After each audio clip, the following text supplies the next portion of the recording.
Mummy जी, चाय ले लीजिए। अरे कलमुही, तेरे हाथों से तो चाय पीते हुए भी डर लगता है, कहीं इससे तेरा रंग मुझ पर ना चढ़ जाए।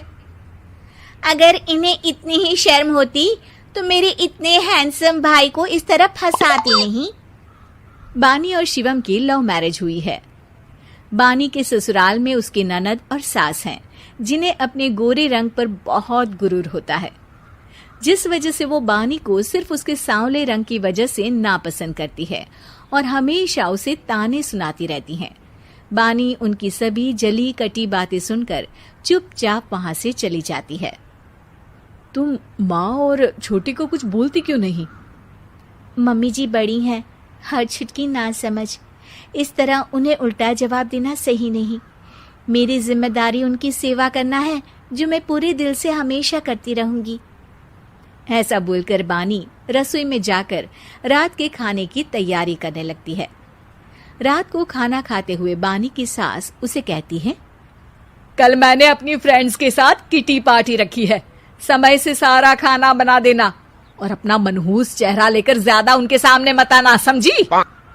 माँ, बानी आप दोनों की कितनी परवाह करती है, फिर भी आप उससे इतना बुरा व्यवहार क्यों करती हैं? अरे एक तो लव मैरिज करके इस कलमुही को हमारे सर पर लाकर बिठा दिया और अब हम इसे कुछ बोल भी नहीं सकते क्या?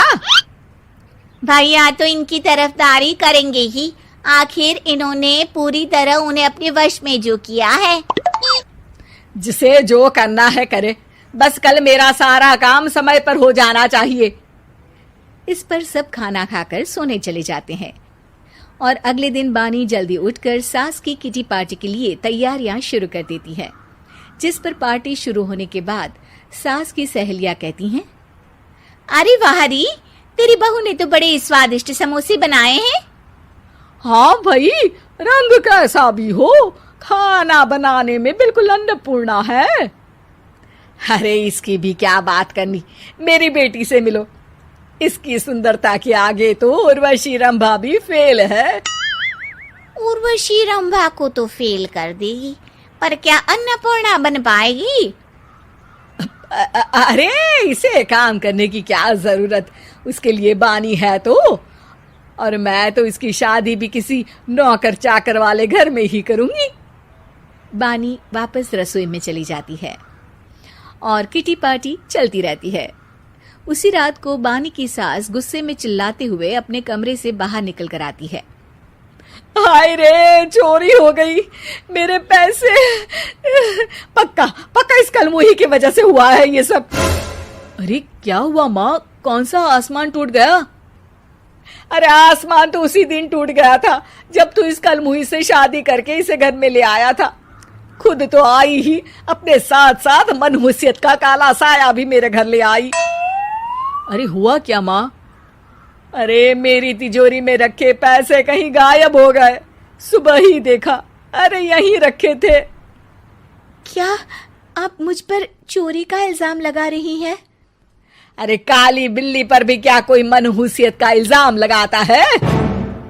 ऐसा बोलकर बानी की सास वहां से चली जाती है, जिसके बाद शिवम और बानी बात करने लगते हैं। देखो, मम्मी की बात का बुरा मत मानना, वो बस परेशान है ना, इसलिए कुछ भी बोल गई। वो परेशान नहीं, मुझसे नफरत की वजह से ऐसा बोलकर गई हैं। उन्हें मैं हमेशा एक आंख नहीं सुहाती। देखो बानी, अगर तुम चाहो तो हम दूसरा घर लेकर वहां शिफ्ट कर सकते हैं। आखिर तुमसे प्यार करके तुम्हें अपनी जिम्मेदारी पर इस घर में लेकर आया हूं, इस तरह टॉर्चर नहीं होने दे सकता। अगर आप साथ हैं तो मुझे किसी चीज की टेंशन नहीं, और आखिर वो हमारी बुजुर्ग हैं, हम उन्हें और छुटकी को इस तरह अकेले छोड़कर कैसे जा सकते हैं? इसके बाद बानी भी अपने कमरे में चली जाती है और अब हर रोज उसकी सास की तिजोरी से पैसे गायब होने लगते हैं। इसी तरह कुछ समय बीत जाता है और वो हर बार हर चीज का इल्जाम बानी पर लगाती है, पर बानी कभी कुछ भी नहीं बोलती। कलमुही नास पीटी, बहू को घर की लक्ष्मी बोलते हैं, ये तो पनौती बनकर आई है, पनौती। एक रात बानी की सास को आधी रात में प्यास लगती है, तो वो पानी पीने रसोई की तरफ जाती है। तभी उसे अपनी बेटी के कमरे में कुछ आवाज सुनाई देती है। हाँ हाँ, मैंने मम्मी की तिजोरी से हर रोज थोड़े थोड़े पैसे निकाल कर हम दोनों के लायक खूब पैसे इकट्ठे कर लिए हैं। और मम्मी आज तक उस सब के लिए भाभी को ही जिम्मेदार समझती है। तुम बस जल्दी से आकर मुझे यहाँ से ले जाओ और हम कहीं दूर जाकर शादी कर लेंगे। मम्मी को कुछ पता नहीं चलेगा, सब मुसीबत खत्म।